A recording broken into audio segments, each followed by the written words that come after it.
오늘 창세기 15장 6절에서 11절 이 본문의 말씀을 통해서 예배를 통한 성과 악의 분리, 예배를 통한 성과 악의 분리, 이런 제목으로 말씀의 은혜를 나누겠습니다. 오늘 우리 아버지께서 주시는 말씀은 예배의 중요성, 또 예배를 통해서 우리가 하나님 앞에 바치는 제물의 중요성을 가르쳐 주시는 겁니다. 우리가 예배를 드린다고 교회 나와서 저 주일 예배, 수요 예배, 금요 예배, 새벽 예배, 여러 가지 예배를 드리죠. 그러나 예배라고 해서 다 같은 예배가 아니다. 하나님께서 받으시는 예배, 하나님께서 찾으시는 예배는 따로 있다. 예수님은 요한복음 4장에서 그렇게 말씀했습니다. 이 산에서도 말고 저 산에서도 말고 땅의 예루살렘에서도 말고 아버지가 찾으시는 예배, 아버지가 찾으시는 그러한 신령과 진정의 예배를 드리는 그런 예배를 하나님은 받으신다. 그렇게 말씀을 했습니다. 예배에 선한 예배가 있고 악한 예배가 있다는 겁니다. 또 하나님 앞에 바쳐지는 제물도 선한 제물이 있고 악한 제물이 있다, 그 뜻입니다. 하나님은 선한 것은 받으시지만은 그러나 악한 것은 받지 않으신다는 것이죠. 그러면 우리가 기왕에 하나님 앞에 바쳤는데 어떻게 해야 악한 것도 하나님이 받으시게 할 수가 있을까? 오늘 이것이 저와 여러분이 풀어야 될 말씀의 주제입니다. 하나님은 선한 것을 받으시는데 우리가 선한 것을 받으시면 얼마나 좋습니까? 그런데 우리가 몰라가지고 알지 못해서 하나님이 받지 않는 악한 것을 바칠 수도 있다, 그 말이에요. 그러면 그 아깝잖아요, 하나님 보실 때. 그럼 이것을 어떻게 바꿔가지고 하나님이 받으시는 것으로 다시 바꿀 수가 있을 것인가? 그 방법이 있다는 것이죠. 오늘 우리는 본문에서 뜻밖에도 아브라함의 불신을 보게 됩니다. 아브라함의 불신.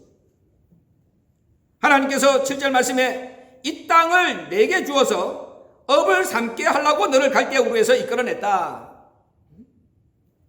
하나님께서 아브라함한테 하늘의 묵별을 보여주면서 네 자손이 저와 같이 된다. 그리고 지금 너를 불러낸 이 땅, 이 가나안 땅, 내가 이 땅을 너와 네 자손한테 주려고 네 업을 삼게 하려고 너를 갈대아 우르에서 이끌어냈다. 그렇게 말씀을 했습니다. 그랬더니 갑자기 아브라함이 이 땅으로 업을 삼을 줄을 무엇으로 알리까? 하나님이 예상하지 못한 그런 질문을 던졌습니다. 아브라함이 하나님 앞에 갑자기 언약의 증표를 보여주세요. 지금까지는 단 한 번도 아브라함이 하나님 앞에 이렇게 불신의 모습을 보인 적이 없어. 너 준다 그러면 예, 감사합니다, 아멘. 그 앞에 6절만 해도 그렇잖아요. 6절 말씀에 뭐라고 그랬습니까?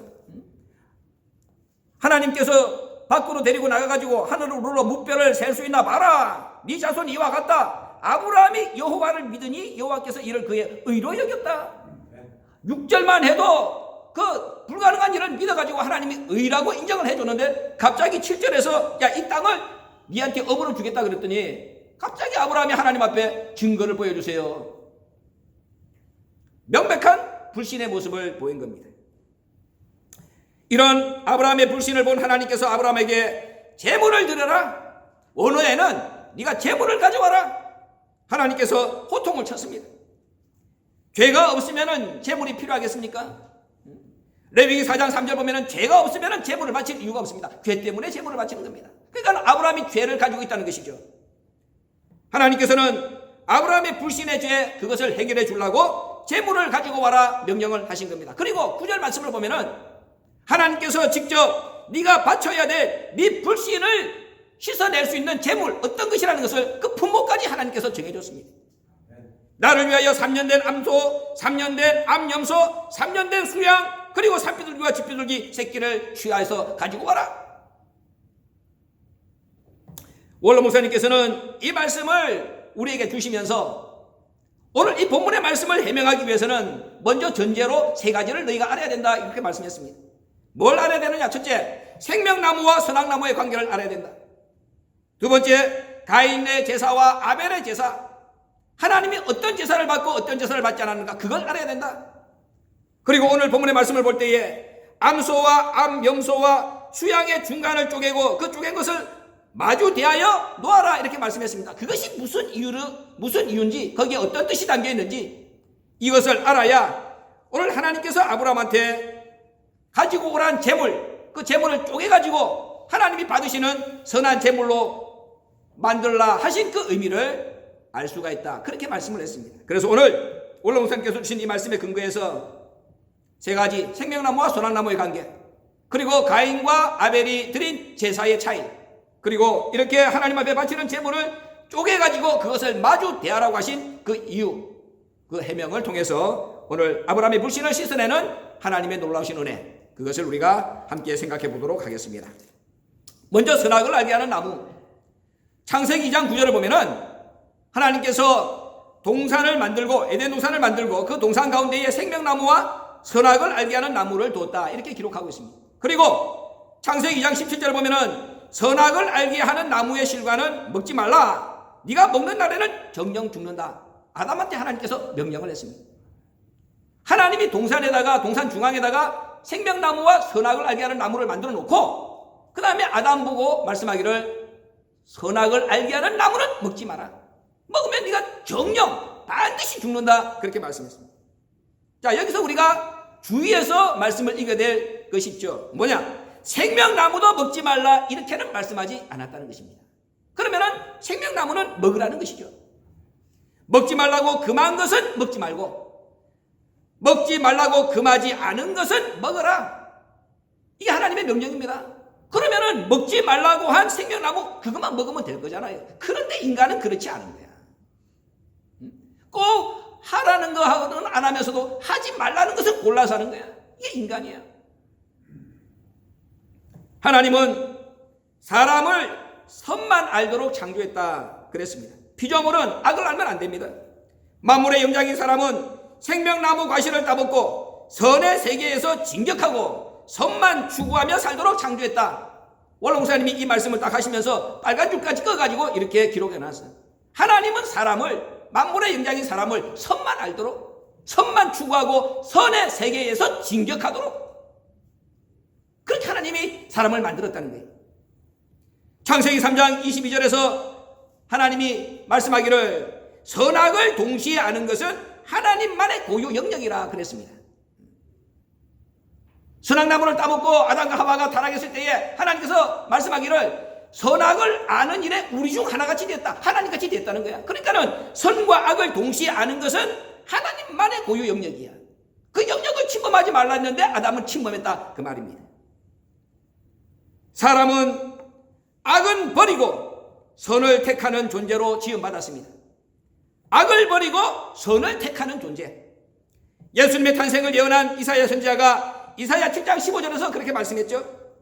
예수님이 이 땅에 사람의 모양으로 나타나서 사람들과 같이 되었습니다. 그런데 사람의 모양으로 나타나서 사람과 같이 되신 예수님에 대해서 예언할 때에 이사야가 뭐라고 얘기했느냐? 그가 악을 버리고 선을 택할 줄 알 때에 미쳐 오토와 꿀을 먹었다. 예수님도 사람의 모양으로 사람들과 같이 되신 예수님도 악을 버리고 선을 택할 줄 알게 될 때에 예수님에 대하여 예언을 하면서 사람은 그런 존재라는 걸 우리에게 보여준 거야. 사람은 그렇게 창조된 것이다. 악을 버리고 선을 택하는 존재로. 사도 바울도 데살로니가전서 5장 22절에서 같은 말씀을 했습니다. 사람은 악은 모양이라도 버리면서 살아야 된다. 저와 여러분에게 악은 모양이라도 버려라. 악을 몰라야 되는 우리 인간이 악을 품었다면은 생활 속에서 악을 분리하는 삶을 살아야 된다. 이것을 하나님은 우리에게 오늘 가르쳐 주는 겁니다. 네가 악을 품으면 안 되는데, 악하게 살면 안 되는데 악을 품어서, 그러면 생활 속에서 그 악을 분리하라고 애쓰는 삶을 살아야 그게 하나님의 백성 거룩한 성도다. 그렇게 가르쳐 주신 겁니다. 마태복음 12장 36절과 37절을 보세요. 사람이 무슨 무익한 말을 하든지 심판날에 이에 대하여 신문을 받으리니 네 말로 의롭다함을 받고 네 말로 정죄를 받는다. 내가 한 말로 마지막에 정죄를 받는 거야. 악한 말을 내뱉으면은 그것은 자기 무덤을 파는 짓입니다. 자기 무덤을 파는 짓이야. 남의 약점을 알 필요도 없다고 그랬습니다. 우리는 뭐 그저 남의 약점 그 하나 주면은 거기 막 자기를 다 팽개치고 그잖아. 근데 원로 목사님은 남의 약점을 알 필요도 없고 남의 약점을 들을 필요도 없고 남의 약점을 옮길 필요도 없다. 그것은 나와 상관없는 일이다. 다시 말하면은 자기 생명을 갉아먹는 짓이다. 다시 말하면 생명나무를 죽이는 일이다. 그렇게 말씀했습니다. 왜 네가 생명나무를 죽이는 짓을 하느냐 그 말이야. 아까 아담 보고 분명히 하나님은 동산 중앙에 선악을 알게 하는 나무, 생명나무를 뒀다. 근데 하나님이 금한 것은 선악을 알게 하는 나무를 먹지 말라는 거야. 생명나무를 먹지 말라는 말씀은 하지 않았어. 근데 우리가 그저 하나님이 하지 말란 남의 험담, 남의 말, 그것은 결과 자기 생명을 갉아먹고 자기 생명나무를 죽이는 것이다. 우리 생활 속에서 아까 말씀한 게 그거예요. 악을 몰라야 되는 존재가 악을 품었다면 생활 속에서 악을 분리하는 삶을 살아야 된다. 그래야 오늘 본문이 가르쳐 주시는 이 말씀의 뜻을 찾아갈 수가 있다는 거예요. 두 번째, 가인과 아벨의 제사를 보세요. 창세기 4장 3절과 5절을 보면은 가인은 땅의 소산으로 제물을 삼아 하나님 앞에 드렸고 아벨은 양의 첫 새끼와 그 기름을 바쳤다. 이렇게 성경을 말씀하고 있습니다. 그런데 하나님께서 아벨과 그 제물은 연락했지만은 가인과 그 제물을 연락하지 않았다 말씀하고 있습니다. 가인만 받지 않은 것이 아니라 가인도 받지 않고 가인이 바친 제물도 안 받았다. 이것이 핵심 포인트입니다. 왜 가인의 제사를 하나님이 받지 않았느냐? 원롱사님은 그 결과를 이렇게 세 가지로 성경을 찾아서 가르쳐 줬습니다. 첫째, 가인은 소속이 악한 자에게 속해 있었다. 요한일서 3장 12절에 그렇게 기록되어 있죠. 가인의 소속은 원래부터 악하다 그 말이야. 소속이 달라. 하나님 소속이 아니야. 두 번째, 가인의 제사에는 믿음이 없었다. 히브리 11장 4절. 아벨이 가인보다 더 믿음이 있었다고 성경은 분명하게 말씀하고 있습니다. 이 두 가지, 가인의 소속이 악한 자에게 속해 있었고 가인의 제사에 믿음이 없었다. 이것이 가인을 받지 않은 이유고, 그 다음에 결과 선한 것이 하나도 없는 가인이 하나님 앞에 바친 것, 그것은 제물을 받지 않은 이유입니다. 가인의 마음, 가인의 믿음이 제물로 하나님 앞에 드리는 제물로 나타나죠. 히브리서도 11장 4절에 하나님이 그 예물에 대하여 증거했다. 내가 어떤 마음을 가지고 있느냐, 내가 어떤 믿음을 하나님 앞에 드리느냐, 그것이 드러난 것이 제물이야. 근데 악한 것을 하나님 앞에 드린 가인, 그 소속과 믿음이 없는 것은 가인의 문제고, 그 결국으로 가인이 손으로 바쳐서 드린 예물은 그건 하나님께서 그 예물에 대하여 별도로 증거를 하면서 그것 자체도 악하다고 말씀을 하고 있는 거예요. 왜 악하냐? 첫 것을 바치는 선함이 없고 첫 것을 인정하는 선함이 없고 하나님은 첫 것만 받으신다는 것을 아는 믿음이 없기 때문에 악하다. 가인이 바친 제물이 가지고 있는 문제점에 대하여 하나님은 이렇게 말씀을 한 겁니다. 아벨은 첫 것을 바쳤어. 근데 가인은 첫 것을 인정하지 않아서 아무거나 골라가지고, 그것이 둘째는 셋째는 상관없이 그저 하나님 앞에 드리면 된다. 한마디로 말해서 가인은 악한 자이고 그가 바친 예물은 그의 악함을 증명하는 열매였기 때문에 하나님은 거절하신 것이다. 이렇게 성경은 말씀하고 있습니다. 우리가 성경을 보면은 가인의 소속이 악한 자, 마귀 소속이고 그에게는 선의 그림자도 처음부터 없었다는 것을 알 수 있는 성경 구절이 많이 있습니다. 창세기 4장 5절을 보세요. 자기 제사를 하나님이 받지 않으니까 가인이 어땠습니까? 첫째, 안색이 변했습니다. 얼굴이 변했어. 그 다음에 분을 냈습니다. 심히 분해했다. 그렇게 기록되어 있습니다. 하나님은 그런 가인을 찾아갔습니다. 그러면서 네가 왜 안색이 변했느냐, 네가 왜 분해하느냐 하나님이 물었습니다. 그러면서 창세기 4장 7절에서 하나님 말씀하기를 네가 선을 행하면 어찌 낯을 들지 못하겠느냐. 하나님 앞에 낯을 들지 못하고 씩씩거리면서 눈은 못 맞추면서 얼굴은 울그락불그락 하고 있는 거야. 하나님이 그런 가인을 보면서 네가 선을 행하면 어찌 낯을 들지 못하겠느냐. 지도 알아 악하다는 것을. 그러니까 하나님의 눈은 못 맞춰. 그러면서 하나님 말씀했죠. 선을 행치 아니하면 죄가 문에 엎드리느니라. 죄의 소고는 너에게 있으라. 너는 죄를 다스릴지라. 죄를 짓고 안 짓고는 네 마음이다. 그러나 내가 너에게 하고 싶은 말은 그 죄를 네가 제발 다스려 주기를 원한다. 하나님이 가인한테 얼굴이 불그락불그락하는 가인한테 주신 마지막 경고야. 그런 하나님의 말씀을, 그런 하나님의 경고를 받았습니다. 그런데 가인이 어떻게 행동했느냐? 8절을 보니까 가인이 그 아우 아벨에게 고하니라 이렇게 말씀하고 있습니다. 자, 잘 들으세요.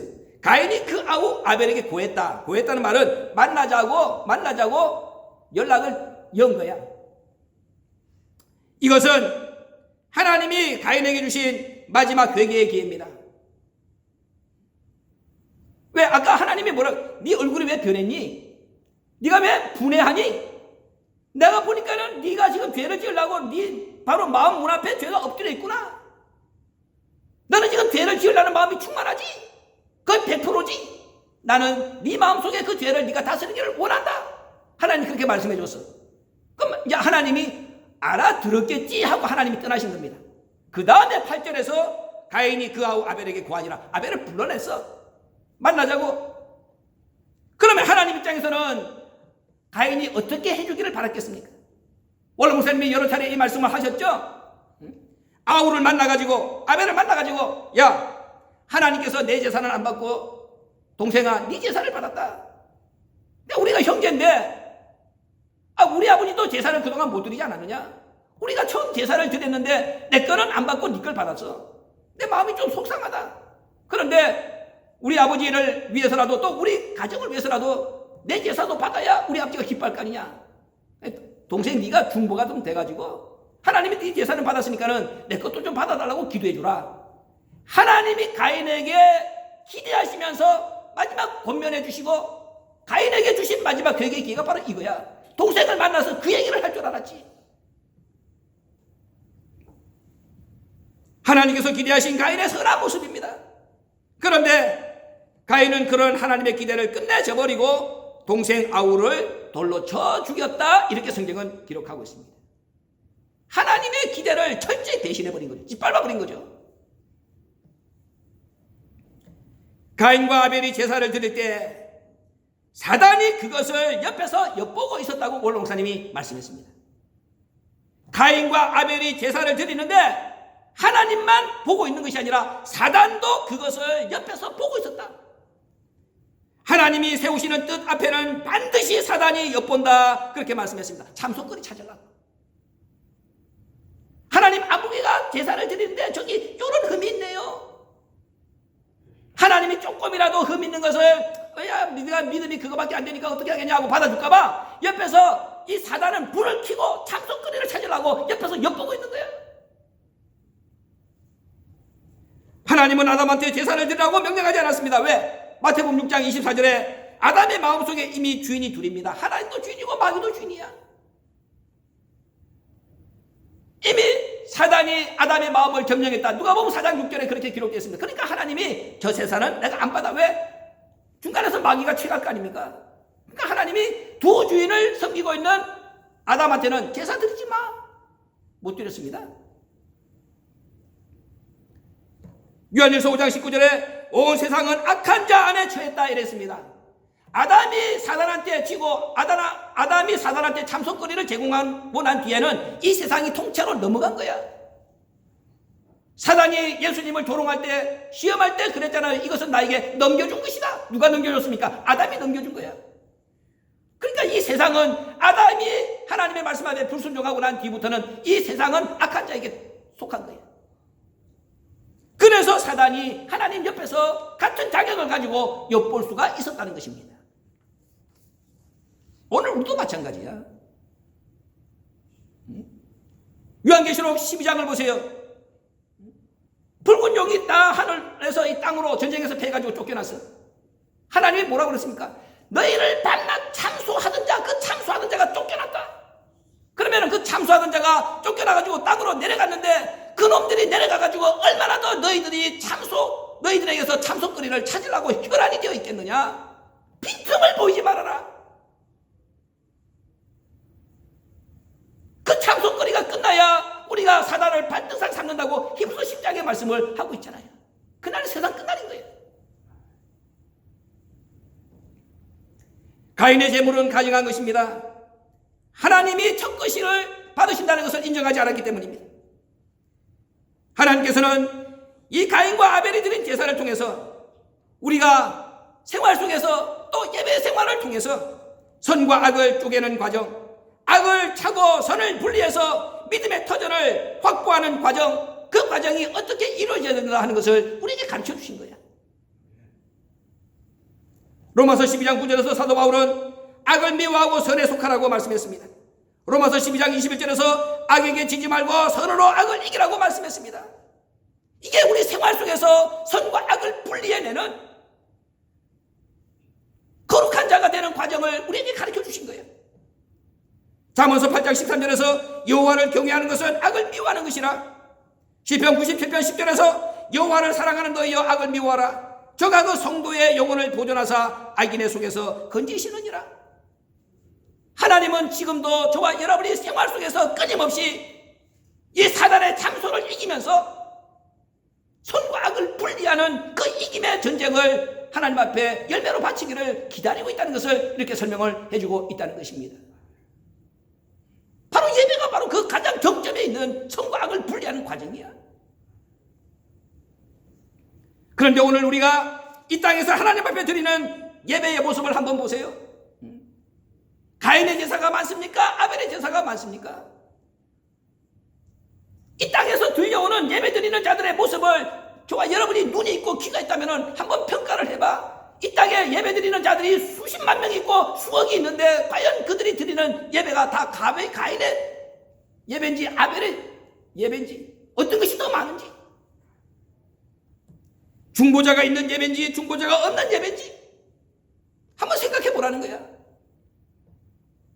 우리 아버지께서 찾으시는 신령과 진정의 예배는 악이 없는 예배, 중보자가 있는 예배, 사단이 참소하지 못하는 그런 예배인데 과연 그런 예배를 드리는 교회, 그런 예배를 드리는 하나님의 백성 이 땅에 얼마나 되느냐 묻고 계신 겁니다. 오늘 이 땅에는 교회는 많고 주의 종은 많고 예수를 믿는 하나님의 백성 자처하는 사람은 많지만은 아벨의 제사보다 가인의 예배가 넘치는 안타까운 현실입니다. 신명기 32장 17절에 하나님 말씀하기를 하나님의 이름으로 모여서 예배를 드리지만은 하나님께 제사하는 것이 아니라 마귀에게 하는 제사가, 마귀에게 바치는 제사가 더 많다고 성경은 말씀하고 있습니다. 왜 마귀에게 바치는 제사라고 하느냐? 예수님이 가르쳐 줬습니다. 마태복음 23장 16절에 성전 대신에 성전의 금을 가지고 맹세하는 예배.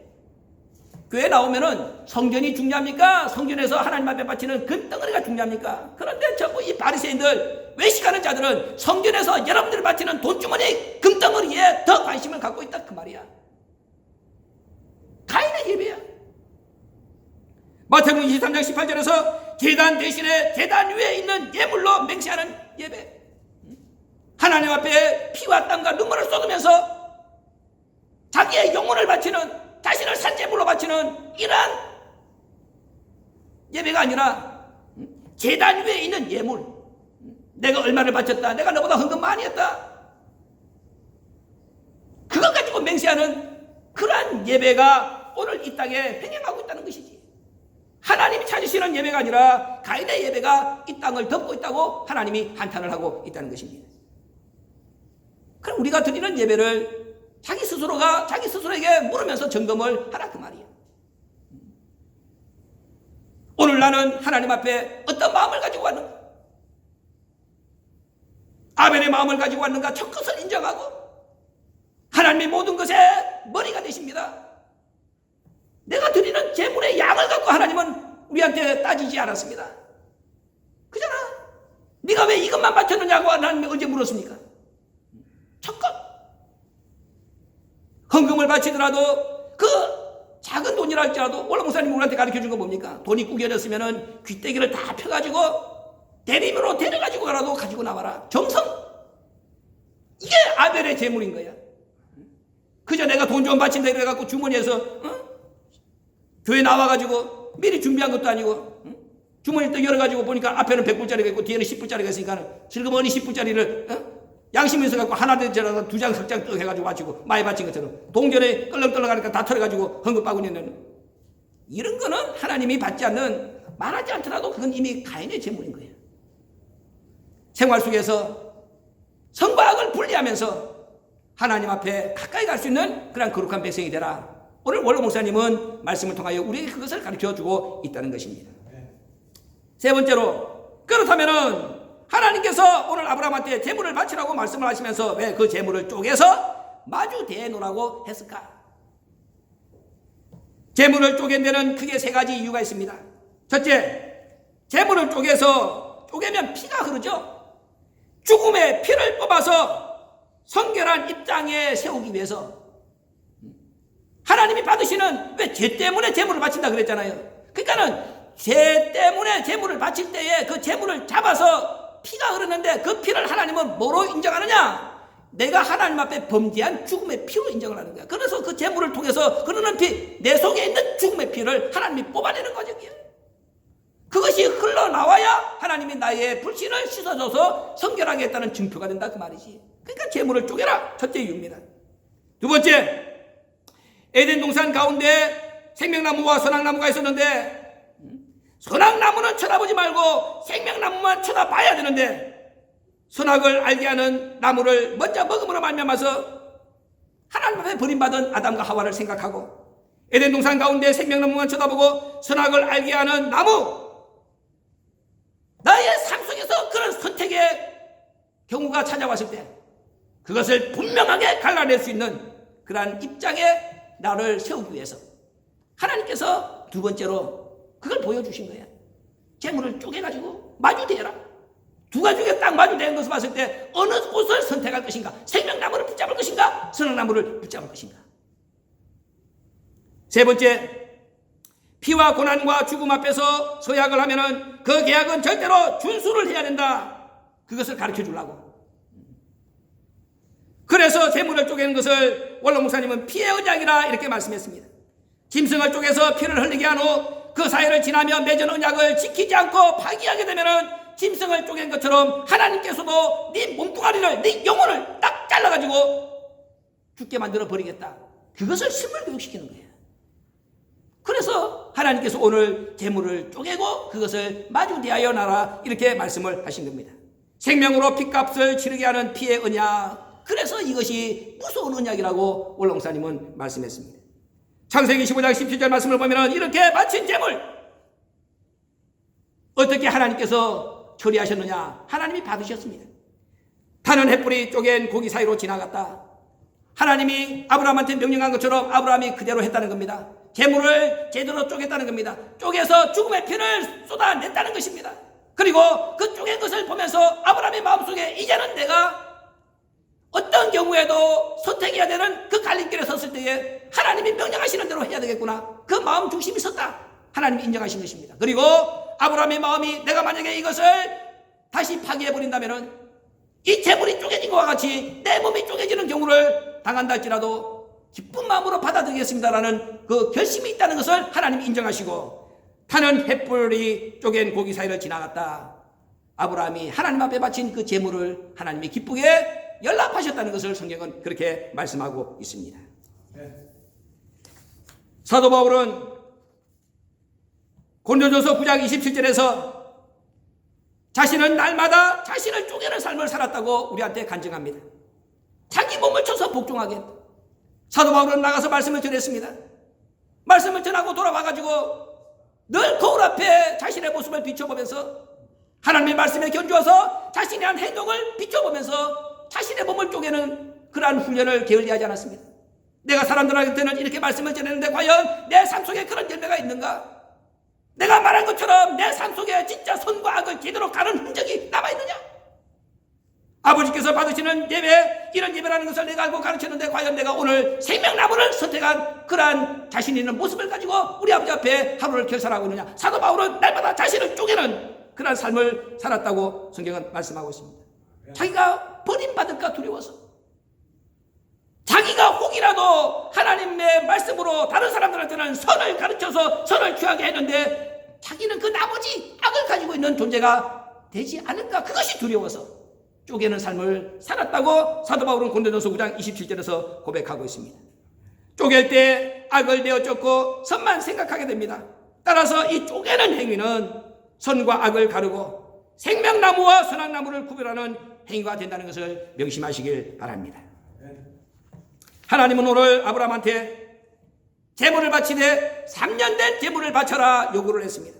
오늘 창세기 15장 9절에 보면은 3년 된 암소, 3년 된 암염소, 3년 된 수장을 바쳐라 요구를 했습니다. 3년 된 제물을 하나님은 3번씩이나 강조를 하고 있다는 말씀입니다. 여기에 뜻이 없겠습니까? 3년 된 제물을 바치라고 3번씩이나 하나님이 강조를 했습니다. 짐승이 태어나서 3년째 되었다는 말은 다시 새끼를 가질 수 있는 성숙하고 완전한 한 개체가 되었다는 증거입니다. 따라서 하나님께서는 아브라함한테 이제 네가 충분히 성숙되고 아름다운 것, 가장 귀한 것, 완전한 것, 그것을 하나님 앞에 바치라는 것을 통해서 네 자신이 내 앞에 그런 존재가 되어서 바쳐져야 된다는 것을 가르쳐 주신 겁니다. 동시에 이것은 원로목사님의 구속사 시리즈를 보면은 이렇게 그 답을 말씀했죠. 장차 이 땅에 오셔서 3년 공생의 길을 걸어서 구속사를 온전히 이루시고 십자가에서 제물되어 돌아가시는 예수님을 상징한 것이다. 예수님은 하나님 앞에 온전한 제물, 완전한 제물, 저와 여러분을 위한 온전한 제물로 당신을 드렸다는 것을 보여주신 것입니다. 예수님의 속죄, 성경은 뭐라고 말씀했습니까? 단번은 뭐라고 그랬죠? 한 번으로 영원히. 예수님은 당신의 몸을 우리를 위하여 속죄 제물로 바쳤는데 단번에 바쳤다. 그 단번에는 한 번으로 영원히. 예수님 이전의 존재도 물론, 예수님 당대의 인물도 물론, 예수님 후대의 모든 존재들까지도 한 번으로 영원히 그렇게 완전한 제물 되어주신 분이 예수님이십니다. 그것을 증거로 예표로 보여주시는 것, 3년 된 제물이라고 성경은 우리에게 말씀하고 있습니다. 인간의 마음 속에서 악은 한순간에 재해지는 것이 아닙니다. 사도 바울 보세요. 사도 바울같이 위대한 인물이 어디 있습니까? 로마서 7장 24절 보면은 그런 위대한 사도 바울이 탄식을 하고 있잖아요. 오라 나는 공고한 사람이로다. 이 사망의 몸에서 누가 나를 건져내랴. 사도 바울 같은 사람이 어디 있습니까? 결혼도 못해서 원롱선의 표현을 빌면은 여자 손목 한 번 만진 적이 없다 그랬습니다. 평생을 자기가 진짜 율법으로 흠이 없이 그냥 율법으로 산다 그러면은 대접받으면서 사는 인물이야. 예수를 영접함으로 말미암아서 한순간에 쪽박 찬 인물이야. 평생을 이 천막을 기우면서 자기 집에서 밥을 해먹이면서 말씀을 전했다고 사도행전에 기록되어 있잖아요. 그런데 그런 사도 바울, 여자 손목 한 번도 잡지 못한 사도 바울의 마음속에 어떤 욕심이 자리를 잡았겠습니까? 그 사도 바울의 입에서 나온 탄식이 오라 나는 공고한 사람이로다. 이 사망의 몸에서 누가 나를 건져내랴. 어째서 사도 바울의 속에서부터 이런 탄식이 배어나올 수가 있었느냐. 19절 말씀입니다. 내가 원하는 바 선은 행치 아니하고 도리어 원치 아니하는 바 악은 행하는도다. 속사람으로는 하나님의 법을 즐거워하되 내 지체 속에서 한 다른 법이 내 마음의 법과 싸워서 내 지체 속에 있는 죄의 법 아래로 나를 사로잡아 오는 것을 본다. 자기는 말씀대로 살고 싶은 거예요. 날마다 선과 악을 제대로 분리해서 악을 발로 차버리고 선을 취해서 선의 열매를 붙들고 살고 싶은데 그것이 자기 본 마음인데 원치 아니하는 한 다른 법이 죄의 법 아래로 자꾸만 자기를 끌어당겨가지고 거기다가 묶어두는 거예요. 그 선과 악의 처절한 자기 마음속에 내적인 전쟁, 그 치열함. 사도 바울이 자기의 입술을 통하여 나는 공고한 사람이다. 이 사망의 몸에서 누가 나를 건져내겠느냐 그렇게 통탄을 하고 있다면 오늘 저와 여러분 말하면 뭐 하겠습니까? 세상에서 한 짓 따에 말씀을 받고 가장 귀한 말씀을 받고 가장 귀한 말씀을 먹고 있으면서도 이 말씀이 귀한지 몰라. 말로는 마지막 말씀 하고 있는데 그 말씀대로 살지도 않고 말씀을 사모하는 마음도 없어. 제가 오늘 아침에 잠이 안 와가지고 여러분들한테 내가 1시에 유튜브 말씀을 보냈잖아요. 그러니까 내가 잠 안 자는 줄 알고 어떤 분이 나한테 메시지를 하나 보내줬어. 새벽 3시야 3시. 그런데 왜 보냈느냐? 목사님 이 사연은 너무나도 이 가슴이 울려가지고 이거를 목사님하고 공유하지 않으면 안 될 것 같아요. 목사님한테 이 얘기를 해드려야 목사님의 힘을 얻을 것 같아가지고 말씀을 드립니다. 어떤 여자분이 한 분이 젊은 사람이야. 애를 3명을 키우고 있는데 이혼당했어. 남편이 다른 여자를 취해가지고 바람이 났어. 그러니까 애 3명을 데리고 이 젊은 여자가 이혼당해가지고 제일 큰 애가 국민학생이래. 국민학교 6학년인가. 그리고 또 셋째는 어디 유치원이 어디 다니는 애. 근데 이분이 유튜브 말씀을 들은 거야. 응? 이 가슴이 폭발할 것 같은 그 마음을 갖고 있는데 이걸 누구한테 얘기를 하지는 못하는 거야. 사방에 적들이 많으니까. 그런데 이거를 얘기를 해야 되는데 누구한테 얘기할 것인가? 그런데 곰곰이 생각하다가 자기 친구하고 상의를 한 거야. 근데 그 자기 친구는 이 말씀을 이미 듣고 있었어. 이걸 어떻게 해야 되겠느냐 했더니 야 아무개 하고 상의를 해라. 그래 그분한테 가서 얘기를 하는데 이 여자분이 손을 붙잡고 떨면서 자기들은 아침에 일어나면은 그 어린애 있잖아. 국민학생이 뭘 알아? 국민학생 3명, 국민학생하고 그 유치원에 다닌다는 애 3명 앉혀놔놓고 이 어머니가 아침에 유튜브 설교 하나를 듣고 간대. 하루를 시작한다는 거야. 그 국민학생을 앉혀놔놓고 그 어머니가 그 애들이 그 직장생활 또 해야 되는데 그 애들을 알아듣지도 못하는 애들한테 유튜브 설교를 같이 들으면서 하루를 시작해가지고 애들을 보내고 직장에 나가시는 분이야. 그런데 이분이 그래도 가슴에 이 폭발하는 것을 어떻게 간증을 못해갖고 앉아있다가 이 자기 친구한테 얘기했더니 친구가 우리 목사님한테 얘기를 드려라. 그래갖고 얘기를 드렸더니 이분이 손잡으면서 울면서 나 데리고 가달라고 마지막까지. 야 국민학교 6학년짜리를 앞에 놔놓고 유치원 다니는 애를 앉혀 놔놓고 유튜브 설교를 하나 듣고 하루를 시작한대. 그러니 이 간증을 들은 이분이 자기도 울었대. 얼마나 이 가슴이 저미는 아픔을 느꼈는지. 그러니까 자기가 너무나도 감격스러워갖고 나한테 이 소식을 전하지 않을 수 없었다면서 새벽 3시에 나한테 메시지를 보낸 거야. 나중에 내가 밥 먹을 때 보여줄게.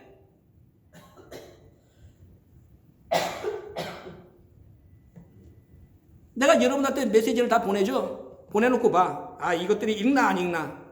야, 보내자마자 1초도 안 돼갖고 듣는 사람들이 있어. 그러니까 항상 거기에만 24시간 초점 맞춰주는 사람이 새벽 1시고 2시고 상관이 없어. 근데 이걸 보면은 하루가 지나도 안 읽은 놈들이 있는 거야.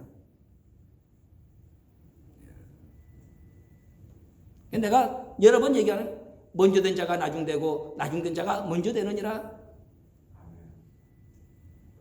누구한테 하는 얘기겠어 이게? 아브라함의 신앙 노정을 한번 더듬어 보세요.